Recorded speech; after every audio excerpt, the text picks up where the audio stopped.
Blog আবার আমাকে দিয়ে মোবাইল দিয়ে দেখাচ্ছে, খুব অসভ্যতা। हेलो गाइस, देख सकते हो हम लोग इधर ही कोकराझार में है, तो हमारा सेलिब्रिटी के साथ हम लोग को देखा हुआ है। হ্যালো বন্ধু আর বন্ধুরা, তো আমরা চলে গেছিলাম দুর্গাপূজা ঘুরতে জন্য। দেখো একটা সুন্দর প্যান্ডেলের মধ্যে গেলাম, এখানে প্রচন্ড ভিড় ছিল।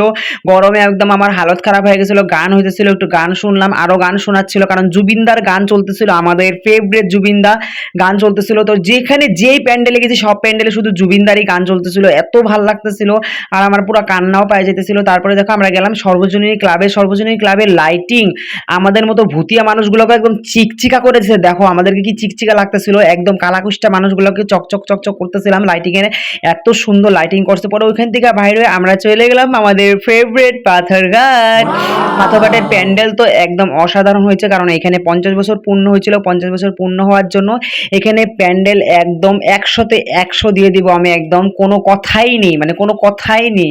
আর ভিড় তো তোমাকে বলো, ধাক্কা, তোমাকে দাঁড়ায় থাকতে হবে না, তুমি একটা মিনিট শুধু দাঁড়াবা, তোমাকে এক রেলগাড়ির মতো ভিতরে ঢুকাই নিয়ে যাবে। তোমাকে ভিতরে ঢোকার জন্য কোনো প্রচেষ্টা চালাতে হবে না, কোনো দাঁড়িয়ে থাকতে হবে না, তোমাকে ভাবতে হবে না আমি ভিতরে কেন ঢুকবো, তোমাকে একদম ভিতরে ধাক্কা মেরে ঢুকাই দিব। দেখো সবার হাতে হাতে ফোন, আজকাল মানে একদম ফোনের জামানা।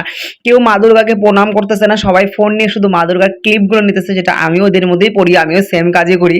না, তার আগে আমি মা দুর্গাকে সবার প্রথম প্রণাম করি। তারপরে দেখো উপরের যে একটা ডিজাইন বানাইছিল মা দুর্গার একটা মূর্তির, মানে মুখের ডিজাইন কাটিং দিয়ে একদম অসাধারণ হয়েছিল। লাইটিং তো মানে ক্যামেরাতে তো এত সুন্দর লাগতেছে, আর আমাকে কেমন লাগতেছে তোমরা একটু নিশ্চয়ই জানাবা। তারপরে ওইখানে আমরা ভিতরে ঢুকতেছিলাম, ভিতরে দেখো সুন্দর আমাদের এখানে একটা আর্ট করা একটা স্যার আছে, নামে মনোজ নামে, ও এত সুন্দর আর্ট পেইন্ট করে। এখানে অনেক পূজাতে ওনার আর্টগুলো এখানে দেওয়া হয়, মানে অসাধারণ ওনার আর্টের, মানে কি বলবো, ওনার কথা বলে কোনো লাভই নেই।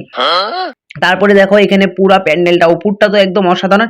এখানে একটা গাছ দিছিল, গাছটাও দেখতে সুন্দর লাগতেছিল। এই যে তোমাকে আর্টগুলোর কথা বললাম তোমাদেরকে, যে আমাদের এখানে একটা মনোজ নামের একটা দাদা ভাই আছে, ওই খুব সুন্দর আর্ট করে। এগুলা মনোজেরই মানে আর্ট এত সুন্দর আর্টগুলো দেয়, মানে প্রত্যেক গণেশ পূজা হোক, দুর্গা পূজা হোক, মনোজের আর্ট থাকবে পাথরঘাটের মধ্যে, একদম অসাধারণ। তারপরে দেখো মা দুর্গার লুকসটা, ও মাই গড, একদম আফসারা আলী, যেটা তোমাদের ট্রেন্ডিং এ চলতেছে, আফসারা আলী গানটার উপরে যেটা ট্রেন্ডিং ভিডিও চলতেছে, একদম আফসারা আলী প্যান্ডেল, এটা মানে কি বলবো একদম। তারপরে এখানে একটা বুদ্ধদেবের মানে একটা কাঁচ টাইপের জিনিস দিয়ে একটা বুদ্ধদেবের মূর্তি দেওয়া হয়েছিল, এত সুন্দর, এত চিকচিক করতেছিল।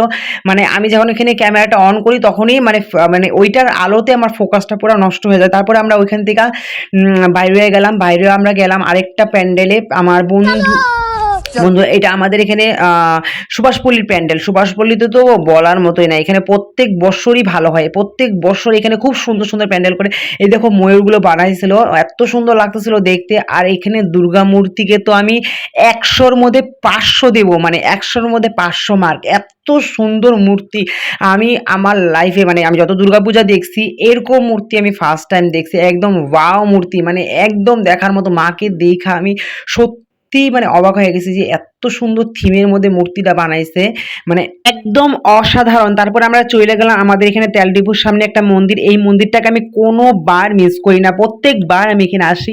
একদম অসাধারণ মূর্তি হয় এখানে, মূর্তিটা একদম খুবই সুন্দর হয়। প্যান্ডেলগুলো তো প্রত্যেকবারই সুন্দর হয়, খুব সুন্দর প্যান্ডেল করে। তারপর এখানে আমরা কিছু ফটো ভিডিও ক্লিপ নিলাম। ক্লিপ নেওয়ার পরে দেখো মাকে একটু ফোকাস দিলাম, একটু জুম করে দেখালাম। দেখো খুব সুন্দর লাগতেছিল মা দুর্গার মূর্তিটা, কিন্তু ক্যামেরাটা তো ভালো লাগে না, কিন্তু রিয়েলে কিন্তু খুব সুন্দর লাগতেছিল। তারপর ওইখান থেকে আমরা বাইরে হইলাম। আমার একটা বন্ধু আছে, রাস্তায় বাইরে হলে খালি পড়ে, এরকম জানো কতবার যে ওই পড়লো রাস্তার মধ্যে। একবার তো ড্রেনের মধ্যে পড়ে গেছে, 2-3 বার ড্রেনের মধ্যে পড়ার থেকে আমরা বাঁচাইছি। তারপর ওইখান থেকে বাইরে আমরা চলে গেলাম, আবার স্টেশন দিয়ে আমরা বাজার যাইতেছিলাম। তারপরে আমাদের পাড়ার কিছু ছেলেপেলের সাথে আমাদের দেখা হয়ে গেলো, আর আমাদের সাথে আর কি করতেছিল।